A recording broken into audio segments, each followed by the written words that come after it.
Good morning, सुप्रभात। आप सभी कैसे हैं?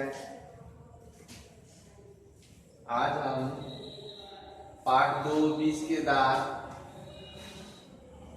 जो नलिन त्रिलोचन शर्मा द्वारा लिखी गई है उसके बारे में जानेंगे। पिछले वीडियो में हम नलिन त्रिलोचन शर्मा की जीवनी के बारे में कुछ बताए थे और ऑब्जेक्टिव क्वेश्चन लिखवाए थे।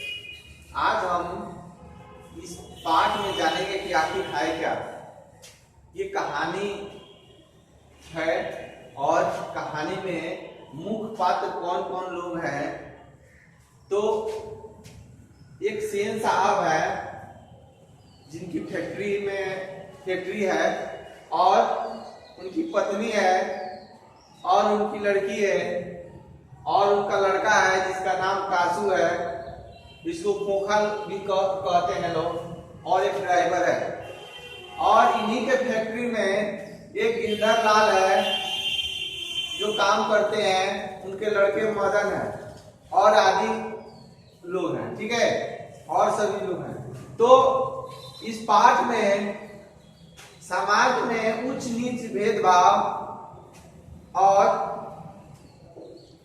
एक अमीर और गरीब व्यक्ति के बारे में इसमें बताया गया है कि कैसे समाज में जिसके पास पैसा है, धन है, दौलत है, वो छोटे जाति, छोटे वर्ग के लोग, छोटे जो व्यक्ति है जिसके पास पैसा नहीं है, कितना दबदबा बनाकर उन लोगों को रखते हैं। तो सेन साहब की फैक्ट्री है,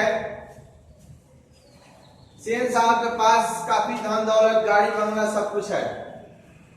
सेन साहब की इनकी लड़कियां हैं, 4-5 लड़कियां हैं और 4-5 लड़कियां होने के बाद अंत में एक लड़का जन्म लिया है जिसका नाम कासू है, जिसको इनके घर वाले इतना ना लाड प्यार दुलार दे दिया है कि वह कोई भी सामान को क्षति पहुंचाता है तो इन सेन साहब को उसको डांटना और डांटने के अलावा उसको और खुशी देते हैं लोग।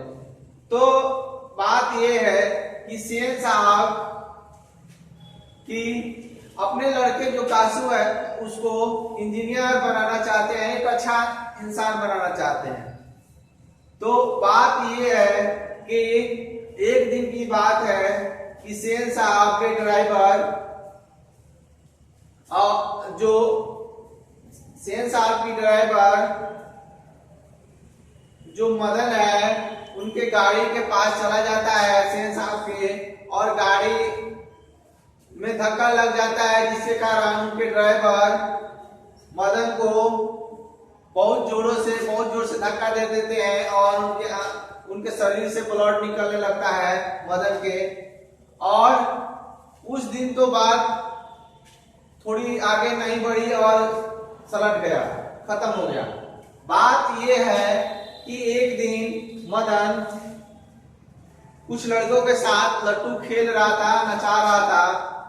तो उसी समय कासू वहां पे आया और बोला कि ये मदन रोब से कि हमको लट्टू दो नचाने के लिए।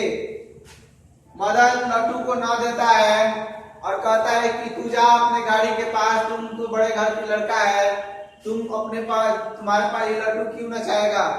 तो कासू ने बिना सोचे समझे मदन को एक घूसा मार देता है और मदन कासू पर टूट पड़ता है। कासू अपना जान बचाकर भागता है और सारी घटना अपने पिताजी सेन साहब से कहता है।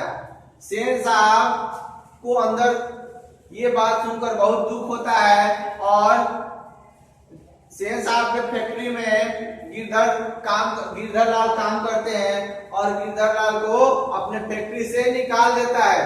इधर मदन डरा सा, अपने रात के समय हो गया है, खाना खाने के समय हो गया है और ये डरा है कि आप हमारे पिताजी हमको बहुत मारेंगे, क्योंकि ये बात सुनकर क्योंकि हम कासू को मारे हैं और वो जानता था कि मेरे पिताजी, इनके पिताजी के फैक्ट्री में काम करता है।